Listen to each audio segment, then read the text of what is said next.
retraite Miloyi nyo mina vraiment na miso ka confirmer ton aide midi. À quoi que je trouve le réconfort.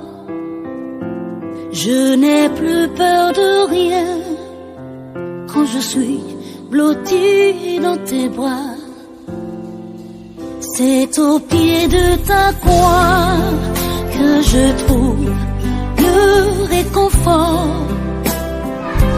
Je n'ai plus peur de rien quand je suis blottie dans tes bras.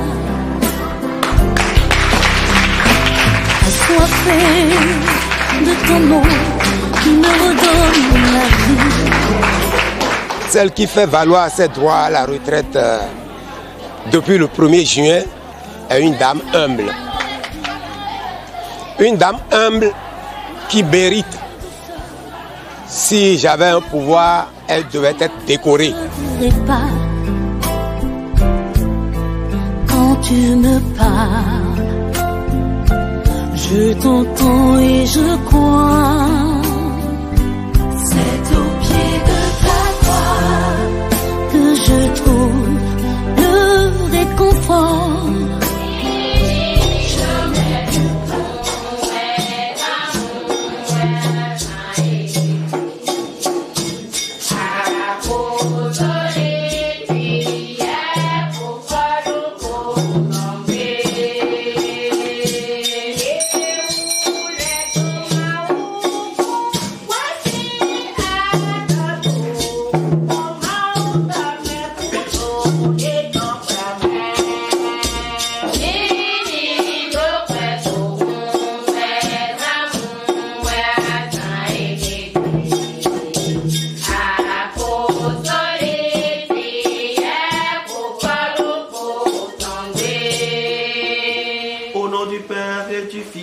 Saint-Esprit.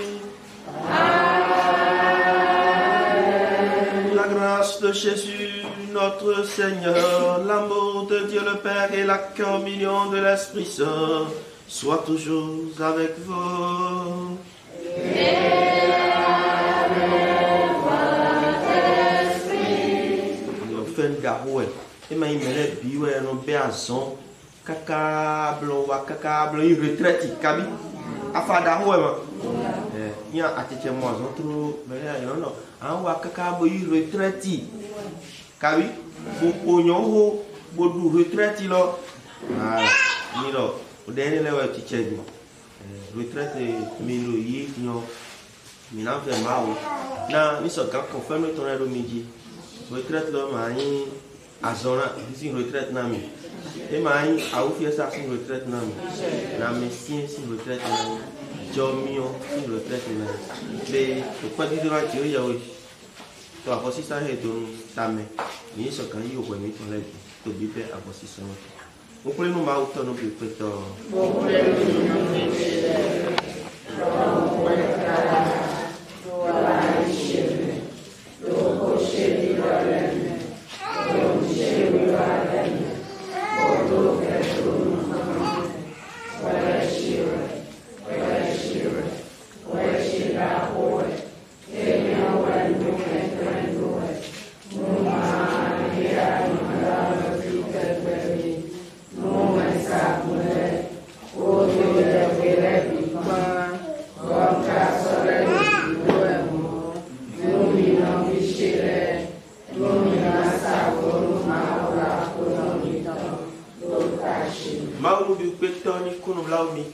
so wa mi to le kemi ko ka pla mi pe ma me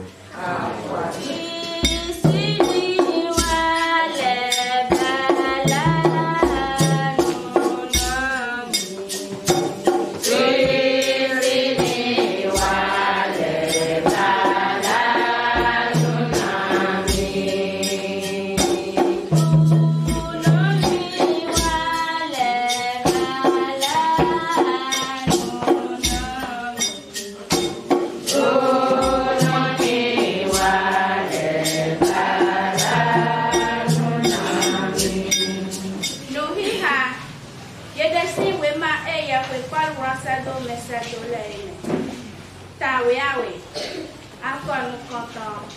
Il dit le pogorji. Wenenwa. Ahasu elo duja ya donu mendeleji. Do agunvileme. Ezomba yezewi. Do hujaki. Eyin jansi no biena. E mondonu ene ayon ji fule nu kumeon. Ezon boye wuli piye lomo. Wahuhu emeye manodoton a esin kwezan wenuwe. Elo duli piye o. Esui do gampame. Boswado alomenu soja. Ene bedonu ene. Nu ye na chwe. Bodo lili wedo. Diwa ikwe budo. Emi na dwe wato gwonu kan. Bonado wekai.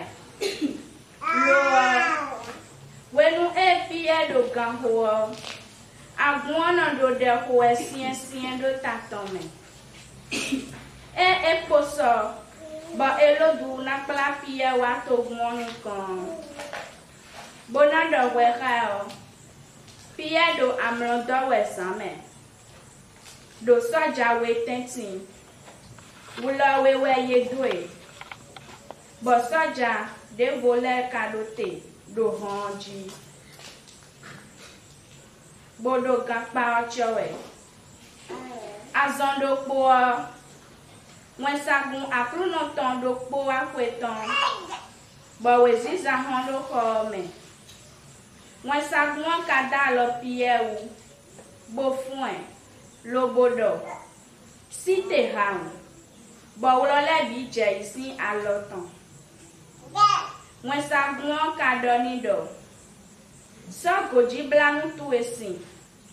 Bo so afakpato eledo. Bo e kablo bomo. Wensagun kaledonido. So awuto weda hodo. Bo kwedo mi. Bo piyeton. Bo kwedo wensagun.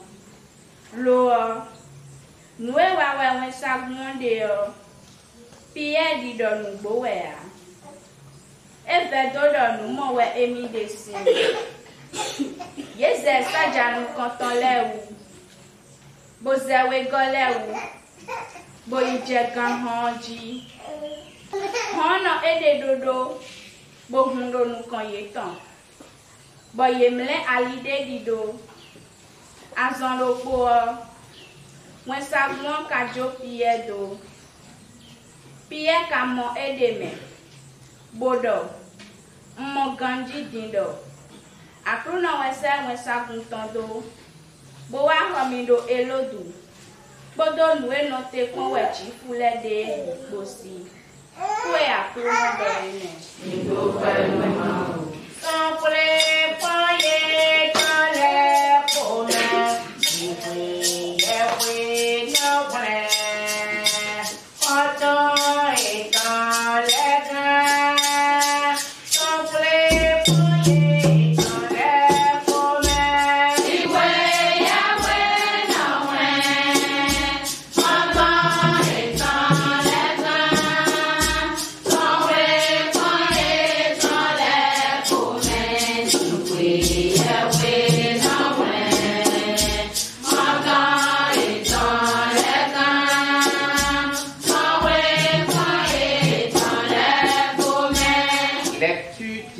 La deuxième lettre de Saint Paul, apôtre à Timothée.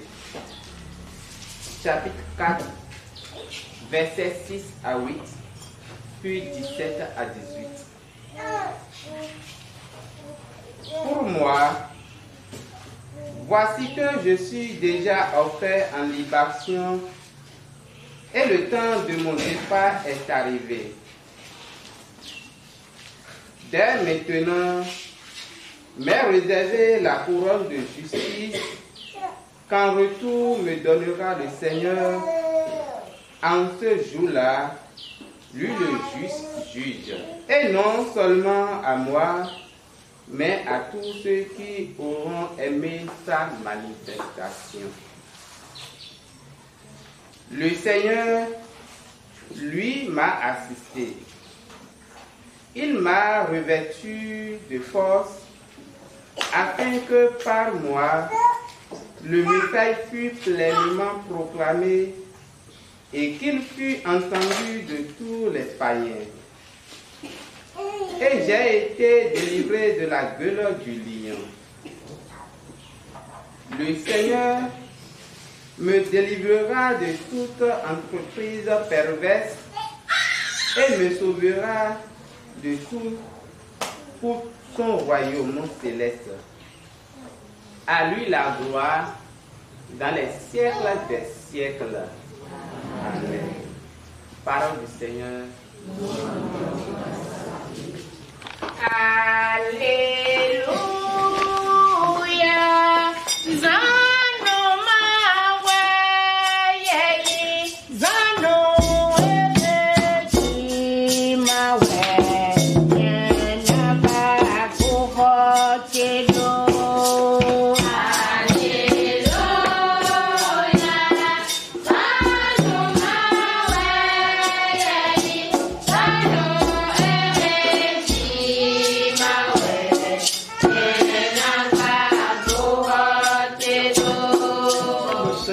Soit avec vous.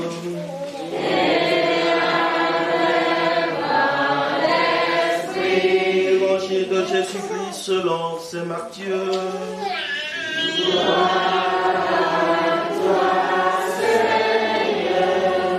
En ce temps-là, Jésus, arrivé dans la région de Césarée de Philippe, demandait à ses disciples: on dit des gens, qui est le Fils de l'homme? Il répondit: pour les uns, Jean le Baptiste, pour d'autres, Élie, pour d'autres encore, Jérémie ou l'un des prophètes. Jésus leur demanda: et vous, que dites-vous? Pour vous, qui suis-je? Alors Simon-Pierre prit la parole et dit: tu es le Christ, le Fils du Dieu vivant. Prenant la parole à son tour, Jésus lui dit: heureux es-tu, Simon, fils de Jonas, ce n'est pas la chair et le sang qui t'ont révélé cela, mais mon Père qui est aux cieux. Et moi, je te le déclare, tu es pierre, et sur cette pierre, je bâtirai mon église, et la puissance de la mort ne l'emportera pas sur elle. Je te donnerai les clés du royaume des cieux. Tout ce que tu auras lié sur la terre sera lié dans les cieux. Et tout ce que tu auras délié sur la terre sera délié dans les cieux. Acclamons la parole de Dieu.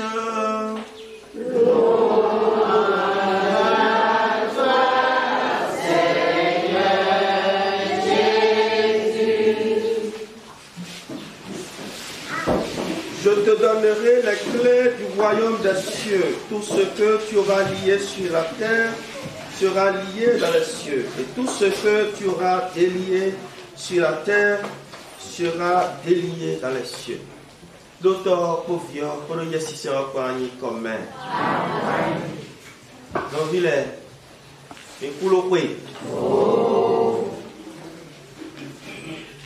Minana Niko Devo Azoma ou Tonle to maman miton Alice Sing Bezame Miano Pesu Pesu Kali au Pesu et maman miton Alice et la con pour nous bon et béazon pour les bons et mollet à où fier ça et mollet mon j'aime les bâtons et mollet des maou et bonnet des maou les bonnets bonnet des maou tordu bon caca jetti au père et sous bon et maintenant il y a tout pas maou et na tout pas dona maou les bin caca ije azago de toto bon après et d'idée pour gbélé il s'est d'accord c'est fort donc maou et me tuer et ton nom est tout péré bon donc t'as dit il y a tout mêlé là à son égbé et me tuer mais là à son ici gbé maman mi ton Alice et nous pouvons mettre ensemble le métier d'enseignement. Mais c'est un métier noble. À son d'ailleurs, nous gagnons, mais nous avons il est un peu comme il est un peu comme un président, un maîtresse ou un maître matin, un président. Un mon père, maîtresse ou un maître matin, un mon père. Et puis les méditants, les motos en sont petits, donc il est maître ou les maîtresse, il est en son tas. Il est un nom caprice au fileton. Pour exemple, des vacances ou à dire. Il est sur mon samedi, mais il est mon père, il est beaucoup, ah, merci, il est là. À son a été fait. Après une semaine, il y a des gens qui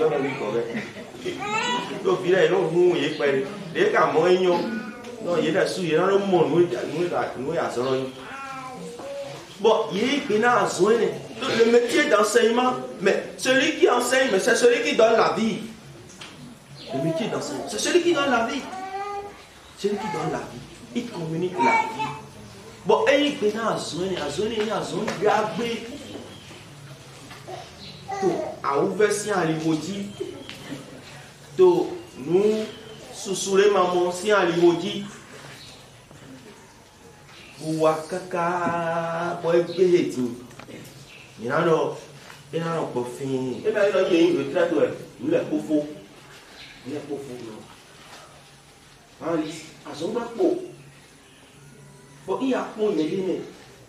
Pour bien y assister. À moi à son bac pour maou pour du doigt. Maou na retraite toi pas moi de.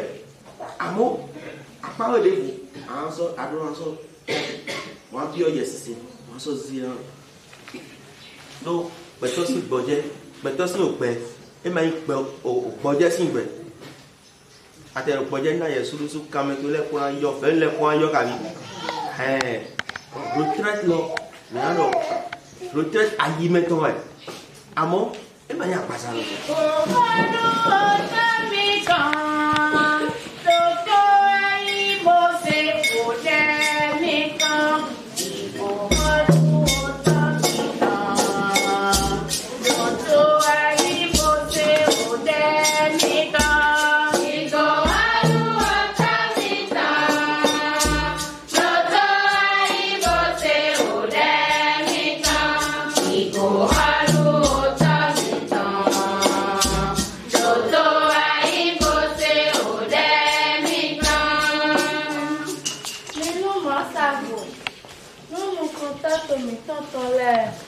Podome elomewe achekpikpa dede teme lebi pantame. Akuno de daka hihosin aye ton leme. Bona e aimendeze weton. Podo wanyi ton pan. Bonundo buni no meo. Inawa tozo. Bokana hokan. Nuto vile biwo. Nido fosanuwe akuno. Nigo halu odamika.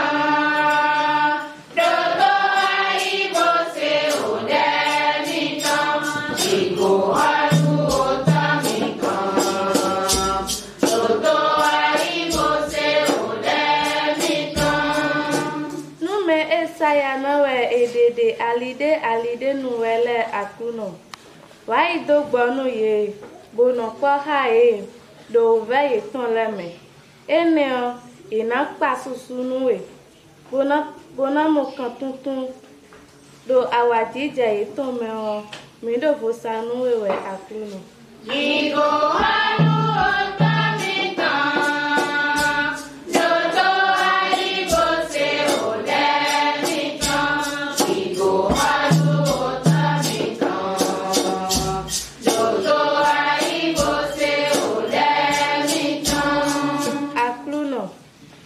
Victory Alice Kodonu no stugan do kudonu we home soda lotu emewe do home yan to emewe seye fo meji punto to edoe ena jawon jiton do gboje ton iwe ede me mondo po le na azonga gbega bonu ena gboje bonu do gboje ton me ena gboje fen do susu yin koto eton wo do to mi akluno. Jingo haru otami tan, doto arigo se odemi tan. Jingo haru otami tan, doto arigo se odemi tan. Nu hoton alo jono e wafi e homele bi akluno. Tia yi eton podo gigo eton lebi pon. Bo hon yona no do yeji mondo po le na e ayi wayin meleze weton nu no zo yeton le podo joda gbe no pon do ho meyan to me mi do go sanu wewe Ajalo lo yi de pe chelo vegan ve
Que la prière de tes apôtres, Seigneur, accompagne l'offrande qui sera consacrée à ton nom.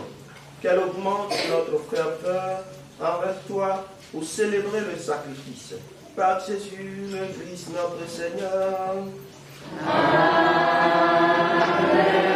Seigneur, soit avec vous. Et avec votre esprit. Devant notre cœur. Nous retournons vers le Seigneur. Grâce au Seigneur notre Dieu.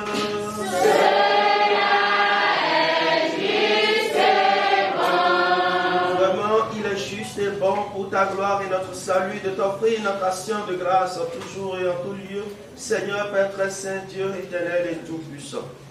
Car tu donnes la joie de célébrer en ce jour les bienheureux apôtres Pierre et Paul. Celui qui fut le premier à confesser la foi et celui qui l'a mise en lumière. Pierre qui constitua l'Église naissante parmi les pauvres d'Israël, et Paul, maître et docteur des nations appelées du salut, appelées au salut, l'un et l'autre ont travaillé par des voies différentes à rassembler l'unique famille du Christ. Dans le martyre, une même couronne les a réunis et ils reçoivent de par le monde la même vénération. C'est pourquoi avec les saints et tous les anges, nous te louons et sans fin nous proclamons. Oui, oui, oui, oui, oui, oui, oui. Oh, Lona, Taolana. Oui, oui, oui, oui, oui. Oh, Lona, Maomita.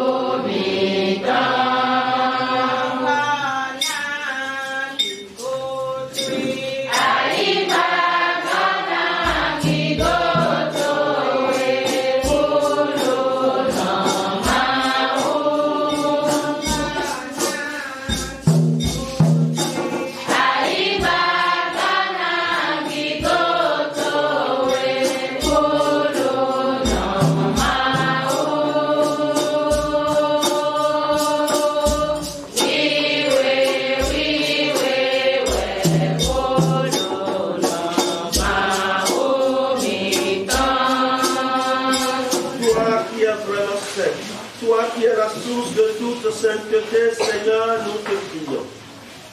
Sanctifie ces offrandes en répandant sur elles ton esprit, qu'elles deviennent pour nous le corps et le sang de Jésus, le Christ, notre Seigneur. Au moment d'être livré et d'entrer librement dans sa passion, il prit le pain. Il rendit grâce, il le rompit et le donna à ses disciples en disant: prenez et mangez-en tous, ceci est mon corps livré pour vous.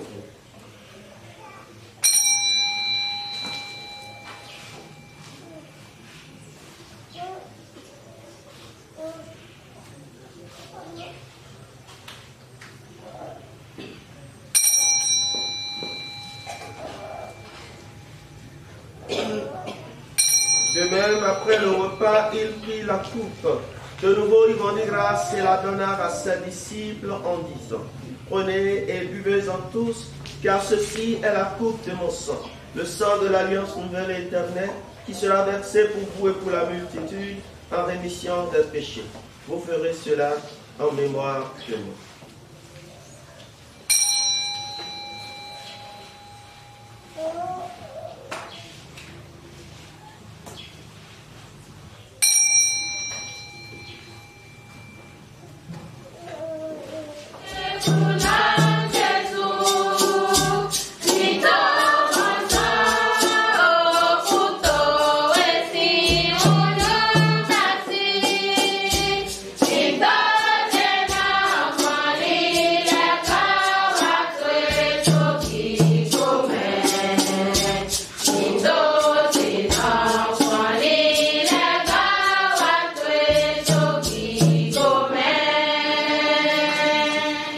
Seigneur, le pain de la vie et la coupe du salut, et nous te rendons grâce car tu nous as estimés dignes de nous tenir devant toi pour te servir. Humblement, nous te demandons qu'en ayant part au corps et au sang du Christ, nous soyons rassemblés par l'Esprit Saint en un seul corps. Souviens-toi, Seigneur, de ton Église répandue à travers le monde. Fais-la grandir dans ta charité en union avec notre pape François, notre évêque Aristide et tous les évêques, les prêtres et les diacres.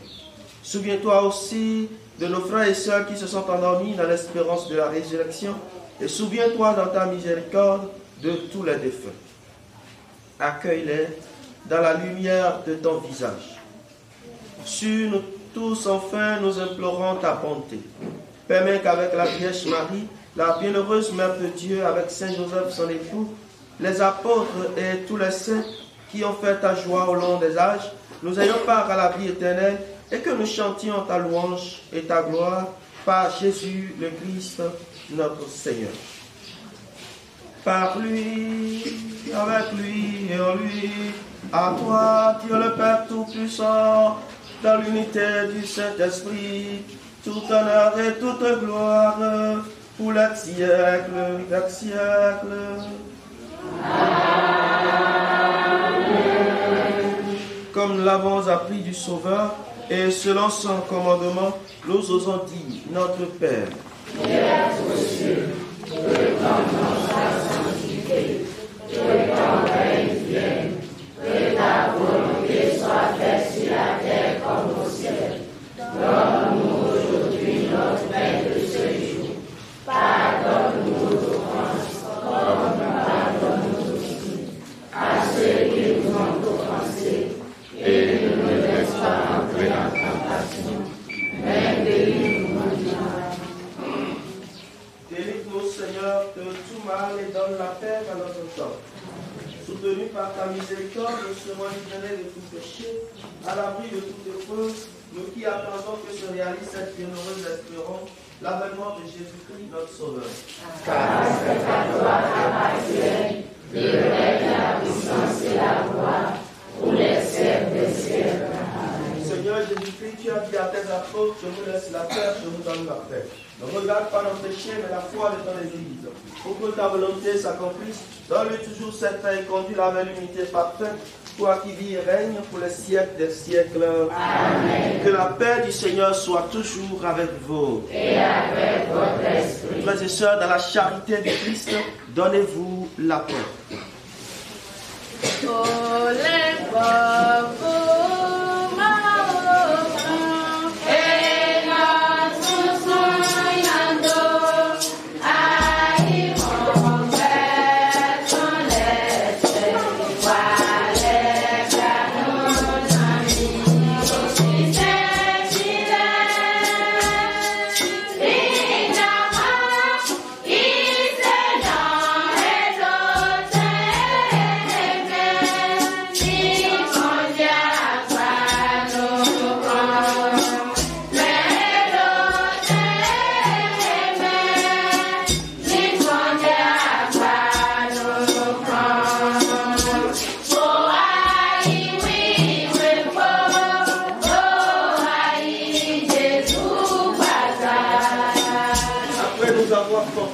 bénir par ce sacrement.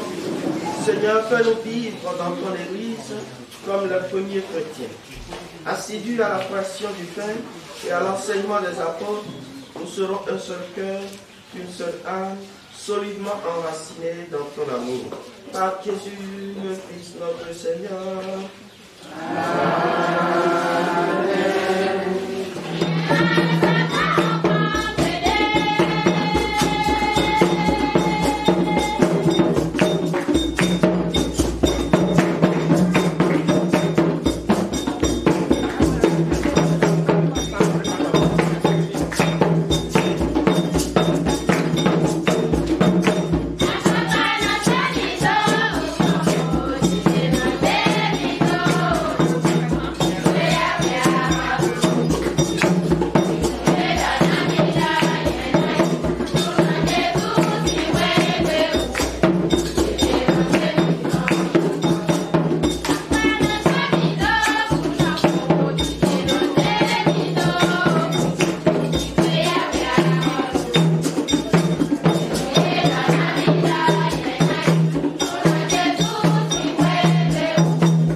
Nabion no ko be na na mi. Mais il y a nous deux ou des wa à la goto mele bi. Mi na mi do kanklene. Do eta ku ne modo. Mettre aussi en son. Ni e jo ba o do. Mettre ina. E mai we ko me dile ti me. E mai vitole ti me. E mai kan le ti me. Wa son de me, a son de nya wa son le bien mettre aussi en son. Ou on vient dans la c'est sous les mains. Il doit dire donc di bois donc kenda c'est où mina no kun. Il dans le binet. Ben non c'est. Boy to tu no nyina no do mettre le où. Ne Victor vidon no bloquer Victor ko bebo. Akpa mo no fan. E mettre blo si eton. Ouais non wa. Bon, tout le monde est bon, mais bien, directrice à la Gossin quand même, donc quelqu'un là, c'est qu'elle mais donc quelqu'un là, les mains y ont beau de gars, oui, quand la vie, mais je dois me.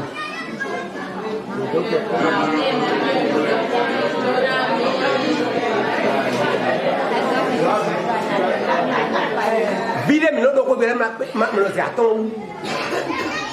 Qu'est-ce que le problème? Parce que les enfants des non font rien, mais bon. Il y a un mec quand on habite dans le même endroit, on y fait. Mais tous les cours des non sont les qui font. Mais il y a une question. Tu vois, nous y bien, nous nous mettons. J'ai dit, j'allais vous sortir. Budget, oui, il a un budget tout ça. Un doji rougan à son dé à Wali, comme nous. Bien oui, bien pour les gens, spécialement. Bon, dans le talent. Mais tiens, beaucoup d'autonomie. Bon, ben, quand t'es mal, on met trouvé.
Retraite comme il me faut. Il me écouté, mais les mains on a mis bon, il a nous santé pour maman Alice. Retraite mi donc, mina doji dem. Jomi osusu na to semena mi. Ah, so e si be mi ibo wa to pla e mi jele ma on na na le to. Voilà. Mi bo yi to we si.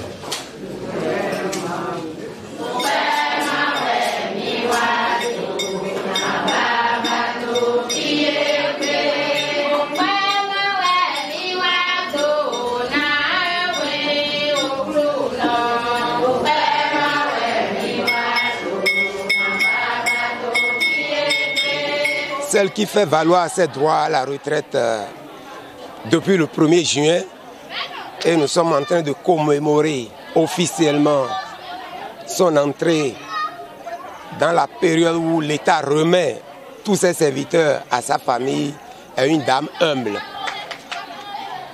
Une dame humble qui mérite, si j'avais un pouvoir, elle devait être décorée. Parce que elle ne s'amuse pas avec le travail. Nous avons commencé ensemble le 27 septembre 1997. Elle a donné tout ce qu'elle peut pour l'éducation béninoise. Je ne l'ai jamais vue se quereller ni avec un parent d'élève, ni avec un enseignant. Elle a fait ce qu'elle peut.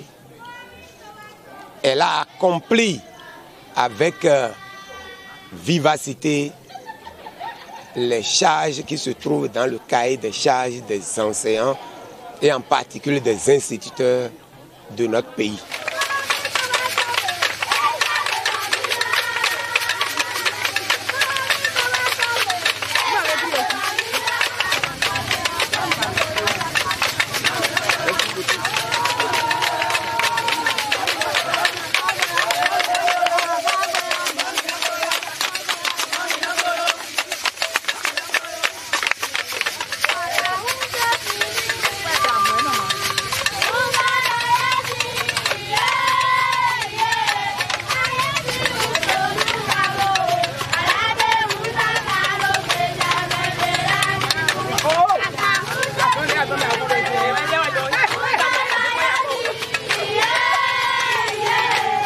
Enseigner, c'est comme le sacerdoce.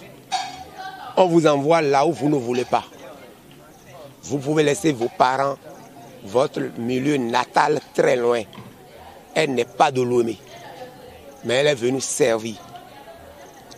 Encore où, à Dogla, dans une dépression, où, quand il pleut, l'accès est difficile. Les parents n'ont pas de moyens. Je ne sais pas si pendant les 8 ans ou 9 ans qu'elle a passé ici, quelqu'un lui a tendu même un petit billet de 500 francs pour dire « Directrice va prendre une bière ». Je ne sais pas.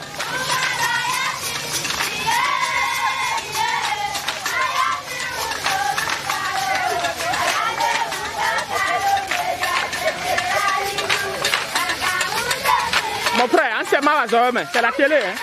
Bon.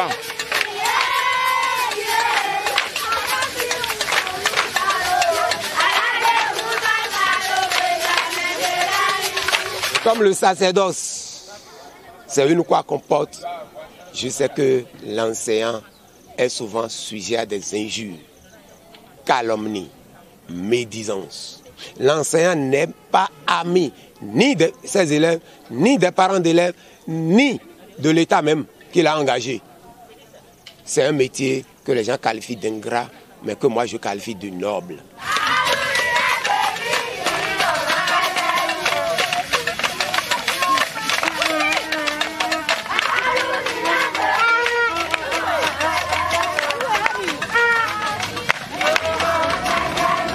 Parce que ça fait environ 3 jours, j'étais à la frontière Bénin-Nigeria, quand un petit est venu me saluer. Bonjour directeur. J'ai dit, tu me connais? Il dit oui, tu as été mon directeur. Tu as été chef centre quelque part.